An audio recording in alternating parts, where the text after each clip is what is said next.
एक बार क्या हुआ, एक कथा सुनाते हैं। हमारे ब्रज में जब श्री गोवर्धन नाथ विराजते थे, आजकल तो 500 वर्ष से ठाकुर जी विराजने लगे उदयपुर के पास श्रीनाथ द्वारा। अभी कल परसों प्रधानमंत्री जी भी गए थे वहां। तो पहले 500 वर्ष पहले ठाकुर जी गोवर्धन में ही विराजते थे। तो मुगल आ गए तो इसलिए ठाकुर जी राजस्थान चले गए। तो 500 वर्ष पुरानी घटना है, बहुत ध्यान से सुनना। एक गोपी कथा सुनती थी, तो कथा में व्यास जी बताते थे, बोले कि ठाकुर जी रोज सुबह उठते और उठ करके अपने बिस्तर पर से ही अपने सारे नित्य क्रम करते, उसके बाद जोर जोर से सूंघते खिड़की खोल के नंद भवन में। क्या सूंघते? बोले आज भैया कौन से घर ते माखन की बढ़िया वाली सुगंधी आ रही है। और ठाकुर जी को जैसी सुगंधी आ जाती है ना, सोई ठाकुर जी खोजना प्रारंभ करते, सुगंधी कहां से आई है। बोले अरे अरे आज वाह गोपी ने अपनी धौरी गैया को दूध निकारो है, और वह धौरी गैया के दूध को दही जमा के वाह को मक्खन निकारो। अरे भैया बड़ी जोर की सुगंधी आ रही है, आज तो अपने सबरे सखान को लेके वही के यहां धावा दाऊंगो। अब व्यास जी ये कथा सुना रहे थे। एक गोपी अभी 500 वर्ष पहले एक साधारण सी एक ब्रजवासिनी बैठ करके कथा सुन रही थी। उसके मन में आया ठाकुर जी को माखन इतना प्रिय है, क्यों ना मैं अपनी घर की गैया का माखन निकाल के ठाकुर जी को उसको सुंघाऊं, तो ठाकुर जी मेरे घर भी चोरी करने आ जाएं।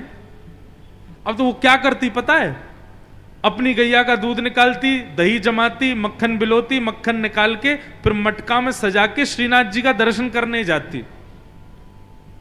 और भोग नहीं लगाती थी, दर्शनार्थियों के बीच में खड़े होके मटके के ऊपर से ढक्कन हटा के ठाकुर जी को दिखाती, देख लाला आज मैंने बड़ो जोर को मक्खन निकालो है, तू आजा चोरी करवे।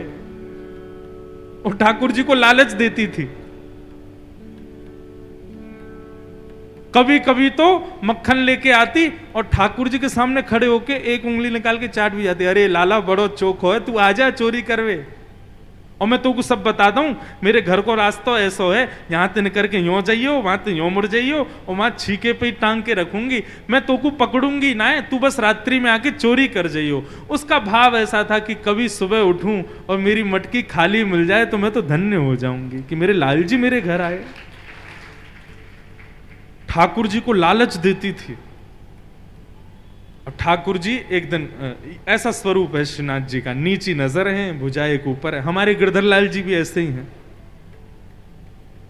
तो रात्रि में जब शयन होता था ठाकुर जी का, तो कुम्भन दास जी, सूरदास जी, कृष्णदास, परमानंद दास, ऐसे 8 सखा हुए ठाकुर जी के। वो ठाकुर जी को पद सुनाते थे, जिनके पद हम गाते हैं कथाओं में। तो उनमें से एक ठाकुर जी को अति प्रिय है, उनका नाम है कुम्भन दास। तो कुम्भन दास जी ठाकुर जी के शयन का पद गा रहे थे। शयन का पद गा रहे थे तो ठाकुर जी कुम्भन दास जी को इशारा करते हैं।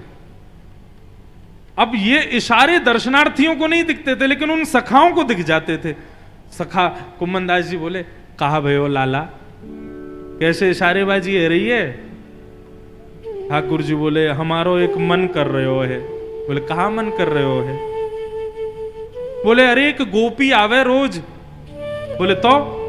बोले आके मुंह को चिढ़ा के जावे, रोज अपने घर को मक्खन निकाल के लावे कि मुंह दूर से यूं दिखावे और मेरे सामने चाट चाट के मुंह को चिढ़ावे, मेरे मुंह में पानी आ जावे। कुम्भन दास जी भावुक हो गए, जय हो ठाकुर जी, कोई कमी है? देखो कितना मक्खन का भोग लगता आपको, दुनिया भर के 56 भोग लगते, फिर भी आपको वह गोपी का ही मक्खन क्यों भा रहा है। बोले कुंभना तू ना जाने, राजी राजी को मक्खन अच्छो ना लगे, चोरी वारो बहुत बढ़िया लगे। मेरा तो मन है रोए वह गोपी के यहां से चोरी करके खाऊं। अब ये कोई 5000 वर्ष पहले द्वापर की घटना नहीं है, 500 वर्ष पहले हमारे गोवर्धन की घटना है। कुम्भन दास जी बोले, ठाकुर जी अब आप भगवान हो गए हो, मंदिर में आपकी पूजा होती है, अब तो चोरी छोड़ दो। बोले जब से कलयुग प्रारंभ भयो, बता मैंने कोई चोरी करी? अभी तक नहीं करी, आज पहली बार मन है रो कुम्भना, तू चोरी करवा ला मुकु। कुम्भनदास जी बोले हम बड़े बूढ़े आदमी, चला फिरा हमसे जाता नहीं है, आपको चोरी कराने कैसे लेके जाएं। ठाकुर जी बोले तू तो बस हमारी एक बात मान ले, क्या? फुर्ती रखना बस, बाकी सब हम कर लेंगे। आज ठाकुर जी ने मन बना लिया चोरी करनी है। अब यहां पुजारी जी तो कपाट बंद करके चले गए, लेकिन पीछे की खिड़की से ठाकुर जी मंदिर से उतरे और कुम्भनदास जी के कंधे पे दोनों पैर टांग करके सिर पकड़ करके बैठ गए। और ठाकुर जी रास्ता बता रहे हैं, बोले आगे तो यूं मुड़ जाओ, अब यहां से यूं मुड़ जाओ। कुम्भनदास जी बोले तुम कब देखे आए घर? बोले अरे वो गोपी प्रलोभन दे के जाती है, अपने घर का रोज रास्ता भी बता जाती है।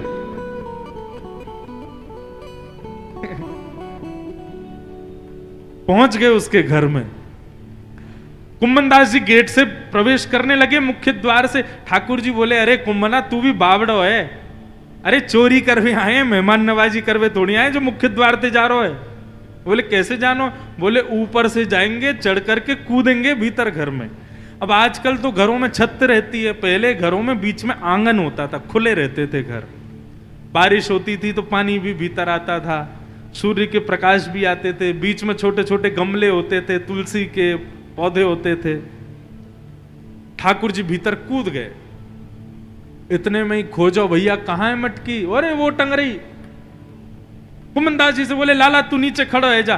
कुम्भनदास जी नीचे खड़े हो गए, ठाकुर जी उनके कंधे पे खड़े हो गए, ऊपर से छींका पकड़ लियो, मक्खन निकाल करके ठाकुर जी चाट रहे हैं। अरे वाह कुम्भना आज तो आनंद आ गए हो। कुम्भनदास जी बोले अकेले अकेले ही खा रहे हो, थोड़ा हमें भी खिलाओ। अब विचार करना, भाव का दर्शन करना। मक्खन ठाकुर जी अपने कोमल हाथों से निकालते हैं और फिर उसको चाटते हैं और अपना ही झूठा मक्खन फिर कुम्भनदास जी को ऐसे नीचे हाथ करके खिलाते हैं। कुम्भनदास जी के मुख में जैसे ही वो मक्खन गया, उस मक्खन में ठाकुर जी का अधरामृत लगा है। वो अधरामृत मुख में जाते ही नेत्र सजल हो गए, आंसू गिरने लगे, हाथ पांव कंपन करने लगे, भाव निमग्न हो गए। श्री कुम्भनदास जिस अधरामृत को पाने के लिए सब तरसते हैं, वो मुझे ऐसे सहज में मिल रहा है। कुम्भनदास जी की इच्छा हुई एक बार ठाकुर जी को ऊपर देखूं तो सही है, चोरी कैसे करते हैं, इनकी लीला तो देखूं कैसे निकालते हैं। ऊपर देखा तो ठाकुर जी बढ़िया प्रेम से अंदर से मक्खन निकाले, खूब जोर से चाटे, पूरे मुंह पर मक्खन लगाया, नाक पे मक्खन लगाया, हाथ पूरे सन गए मक्खन में। ये दर्शन कर ही रहे थे, इतने में ही ठाकुर जी की धोती ढीली हो गई और धोती नीचे उतरने लगी। अब जैसे ही नीचे उतरी, कुम्भनदास जी बोले ओ राम राम जय जय। ये कहा भयो सो अपनी धोती बचाने के लिए ठाकुर जी चतुर्भुज रूप में प्रकट हो गए। दो भुजा से धोती पकड़ी और दो भुजा से छींका पकड़ा। बोलो चतुर्भुज ठाकुर जी की जय। हमारे ब्रज में ठाकुर जी चतुर्भुज रूप नहीं धारण करते, लेकिन अपनी धोती पकड़वे के काज धारण कियो। कुम्भनदास जी तो उस चतुर्भुज रूप को देख करके मंत्रमुग्ध हो गए। अब जैसे ही मंत्रमुग्ध हुए तो देहाभिमान, पता ही नहीं मैं कहां खड़ा हूं, कैसे अनकॉन्शियस हुए तो बेहोश खा करके गिरे। अब कुम्भनदास जी गिरे, ठाकुर जी लटक गए ऊपर। बोले अरे कुम्भना ये तेने का कियो। अब ठाकुर जी ऊपर चढ़ने के लिए छत पर जोर से कूदे तो छीके पे से मटका गिर गया। मटका गिरा तो आवाज हुई, सारे घर के लोग खड़े हो गए। ठाकुर जी भाग गए, कुम्भनदास जी को सबने पकड़ लिया और पकड़ करके महाराज दिए डंडा घुमा घुमा के। लेकिन कुम्भनदास जी तो अलग भाव में थे। तभी प्रकाश करके देखा, तब उस गोपी ने कहा अरे ये तो मंदिर को गवैया है कुम्भनदास। अरे बाबा या बुढ़ापे में तू कुछ चैन नहीं आया हो, चोरी करवे आगो हमारे घर में। कुम्भनदास जी उस गोपी के चरण पकड़ के एक पद गाते हैं।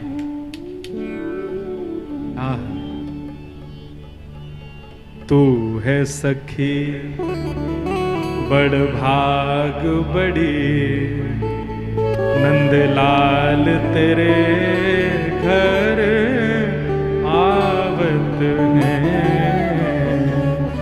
तू है सखी बड़ भाग बड़े, लाल तेरे घर आवत है रे। उसके चरण पकड़ करके रोने लगे कुंभनदास जी। बोले मैं कहा बताऊं, अभी कहा लीला घटी है तेरे घर पर। साक्षात श्रीनाथ जी पधारे, तेरे यहां चोरी करके गए सखी।